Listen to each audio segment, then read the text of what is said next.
ഞങ്ങളായി പൈസ ഒന്നുമില്ല. എന്റെ ചേച്ചീനെ എല്ലാരും സഹായിക്കണം.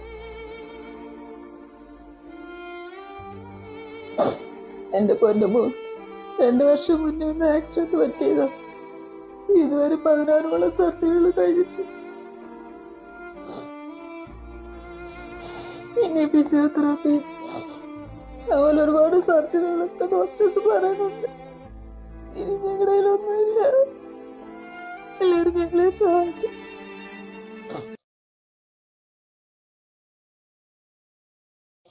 അസ്സലാമലൈക്കും, എല്ലാവർക്കും നമസ്കാരം. ജബ്ബാർ വരൂരാണ്. സഹോദരങ്ങൾ, ഞാനിപ്പോൾ ഉള്ളത് ആലപ്പുഴ ജില്ലയിൽ കായംകുളത്തുള്ള രക്ഷമോളുടെ അടുത്താണ്. വെറും 11 വയസ്സ് മാത്രം പ്രായമുള്ള സഹോദരങ്ങളെ, കഴിയുന്നുണ്ടെങ്കിൽ ഒരു 10 രൂപ കൊണ്ട് സഹായിക്കണേ. അതിനും കഴിയാത്തൊരു ഷെയർ കൊണ്ടെങ്കിലും ഈ പൊന്നുമോളെ സഹായിക്കണേ.